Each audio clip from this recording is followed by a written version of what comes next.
What is up, guys? This is Trypal. Welcome back to the channel. Now guys, we're finally doing it today. We're doing the best tips for using the double barrel shotgun. So this weapon has just changed the entire meta. Let me just make sure that this is very clear. This weapon, if you are good with it, you are going to be winning so many more encounters. It's insane. It can easily do 150 in the body if you just are basically at a shaking hand distance. You can easily win encounters. So you want to know how to use this weapon, and you want to know when to use this weapon. So with that said, for you visual learners, I'm going to have examples that I show at the very end of this video. I'll have a timestamp on your screen right now if you want to skip to that. But until then, I'm just going to be explaining everything that I think in my mind whenever I'm using this weapon. So with that said, here we go. So the first thing to get across is that Season 5 is all about using your weapons in conjunction with one another. You are no longer using a single weapon, a single shotgun, for example, to win every single fight that you get into.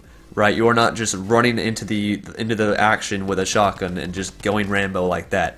There's a systematic approach that you need to be taking in every single fight. The ideal loadout is AR, shotgun, drum gun, heals, and explosives. The explosives can be substituted for snipers or anything like that, but in my opinion, I think that you should prioritize explosives, because if you don't, then you're putting yourself at a disadvantage to someone that might have explosives that you're going up against. You can say explosives are cheap all you want, but hey, look, they're in the game. Use it until they're fixed. Yes, they are overpowered. Yes, they need to be nerfed, but they're not nerfed. That's the thing you got to get across. I'm here to tell you that you need to be doing these things if you want to win, right? I mean, if you don't, then you're going to die to it, and that's obviously not what you want. So use the explosives to your advantage. I usually use it if I lose high ground or I get myself into a sticky situation. I just use it to get me out of it, and then I use the shotguns, the SMGs, and I try to finish the fight like that. Now back to the ideal loadout, right? You want to be going into encounters thinking, alright, my first step is going to be AR combat. I'm going to try to put a few shots on with my AR. Because the reason you're doing this is that the shotguns are not as powerful as they were in Season 3 and Season 4.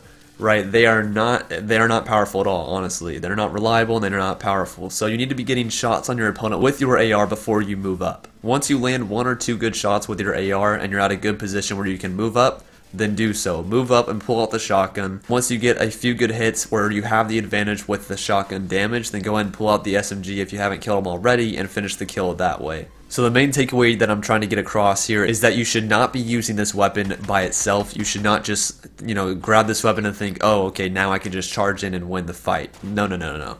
That's not how you want to use this weapon. You want to use it to finish a kill or to assist in getting the kill.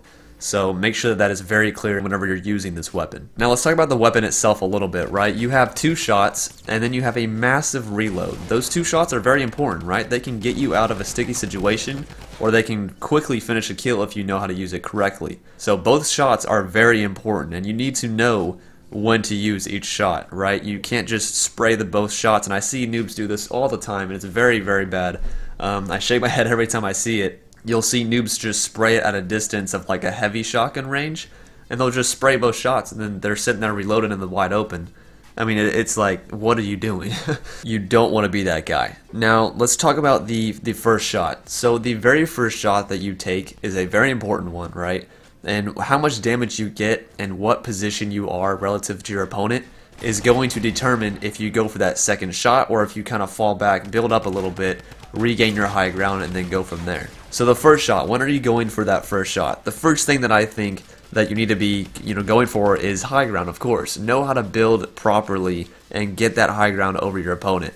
That's the first thing. If you don't know how to build properly, then get that down first, because that is going to help you use this shotgun so much more.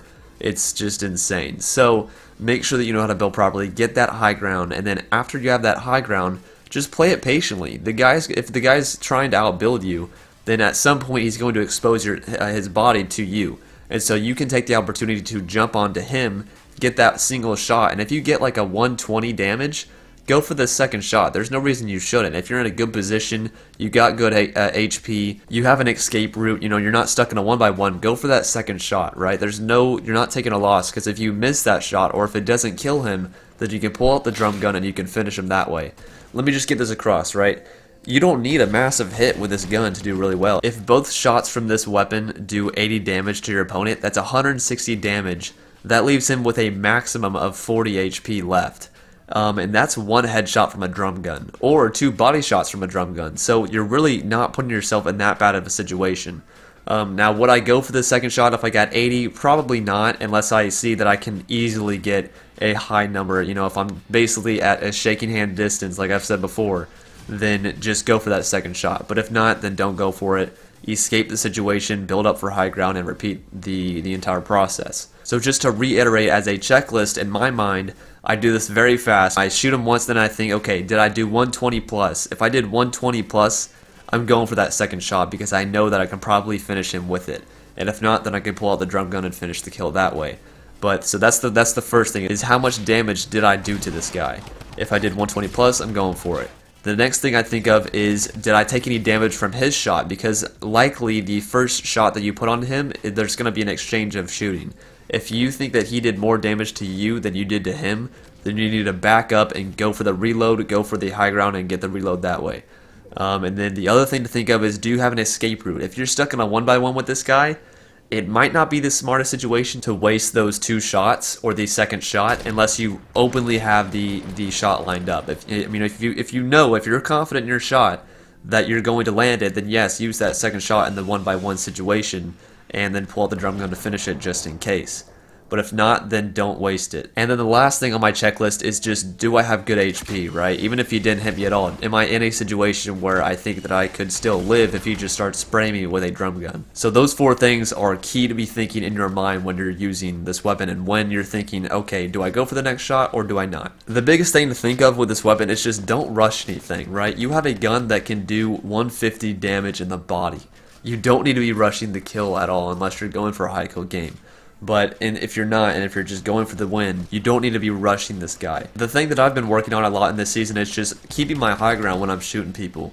Right, I'll just use the drum gun in build fights. I'll shoot them, and if they keep building up, I'll build up a little bit higher, and I'll keep shooting, keep putting shots, and then at some point, if he gets too close, then I'll pull out that shotgun, and I'll jump onto him and finish the kill. Especially if I've done damage with my drum gun, then why not, right? He's weak, I still have good HP, I'm going to drop down and get good shots on him. Now, as far as when you should be reloading, never ever reload this gun point blank with this guy.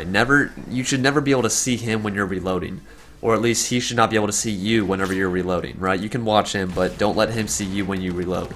So the way you do this is, once again, build for high ground, make sure you have that, or if he has high ground, then drop down, put yourself in a 1-by-1 and reload that. You need to have that reloaded and be always thinking in your mind how many shots you have left. Because if you shoot once and then you engage in a build fight, if in your mind you think that you have 2 shots but you only have 1, that can get you killed. And yes, that has gotten me killed a bunch. So try your best to always keep track of how many bullets you have left in your shotgun. And never be afraid to drop down and just reload that gun, because having that gun fully reloaded is going to save your life. Now, one last thing I will cover with this weapon is that yes, you can be aggressive with it if you use it in conjunction with the riffs or with a jump pad. If you can riff somebody and then just jump right on him and easily, like, if you can basically just land on him, right, and just instantly bam bam, they're dead. If you're confident in your shot, then yes, do that. I do that all the time. So all in all, that's basically it, right? A lot of people will argue that this gun does not take skill and that there's no skill gap. I completely disagree. There's a lot of things, like I've discussed in this video, there's a lot of things such as your movement, your positioning, when to back up, when to play offensive, when to shoot your second shot, your first shot, all that stuff. There's so many things that go into how to use this weapon. I think it's absurd to think that this weapon does not have a skill gap. Yes, I agree that doing a 150 in the body is easier than doing 150 in the head, you know, getting a crit in the head from a distance of like pump range or heavy shotgun range. Yes, that's obviously going to be easier than that. But it still takes a lot of skill in other areas that maybe other weapons don't have a central focus on.